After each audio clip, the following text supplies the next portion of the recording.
Hello दोस्तों, आपका स्वागत है आपके अपने YouTube चैनल रीडिंग नूक्स में। आज हम पंचतंत्र की एक और कहानी सुनेंगे जिसका शीर्षक है नीला सियार। एक बार की बात है कि एक सियार जंगल में एक पुराने पेड़ के नीचे खड़ा था। पूरा पेड़ हवा के तेज झोंके से गिर पड़ा। सियार उसकी चपेट में आ गया और बुरी तरह घायल हो गया। वह किसी तरह घिसटता घिसटता अपनी मान तक पहुंचा। कई दिन बाद वह मान से बाहर आया। उसे भूख लग रही थी, शरीर कमजोर हो गया था। तभी उसे एक खरगोश नजर आया। उसे दबोचने के लिए वह झपटा। सियार कुछ दूर भागकर हाँफने लगा। उसके शरीर में जान ही कहाँ रह गई थी।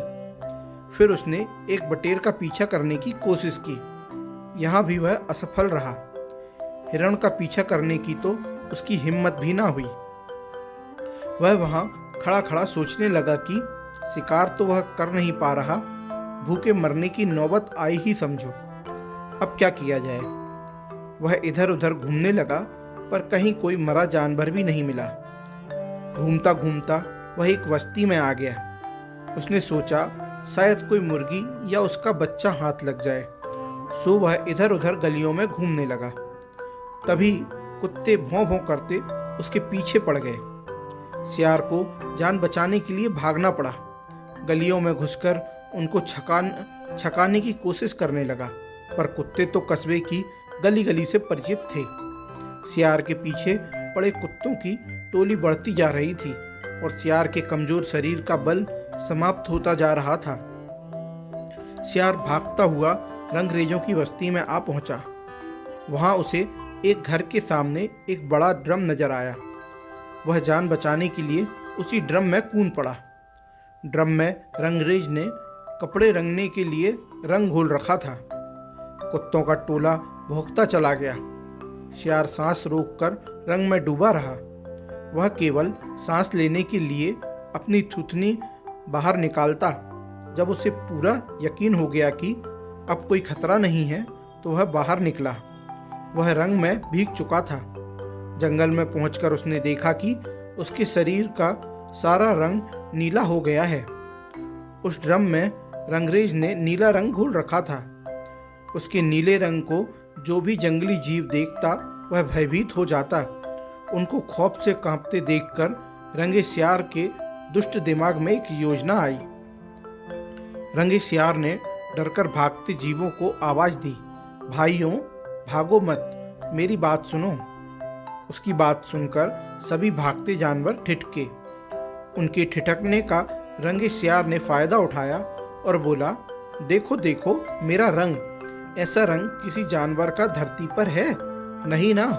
मतलब समझो, भगवान ने मुझे यह खास रंग देकर तुम्हारे पास भेजा है।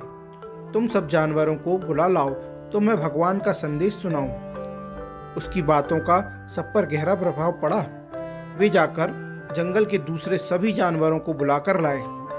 जब सब आ गए तो रंगा सियार एक ऊंचे पत्थर पर चढ़कर बोला, वन्य प्राणियों, प्रजापति ब्रह्मा ने मुझे खुद अपने हाथों से इस अलौकिक रंग का प्राणी बनाकर संसार में जानवरों का प्राणी बनाकर कहा कि संसार में जानवरों का कोई शासक नहीं है।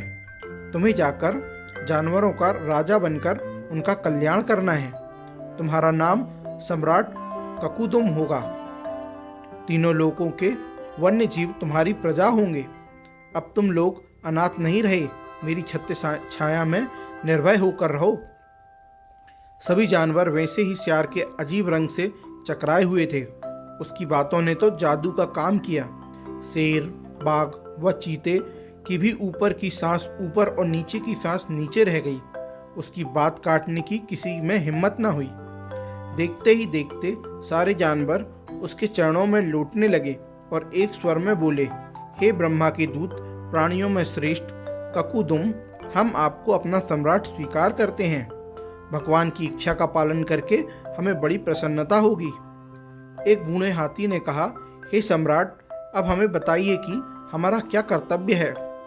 रंगा सियार सम्राट की तरह पंजा उठाकर बोला, तुम्हें अपने सम्राट की खूब सेवा और आदर करना चाहिए।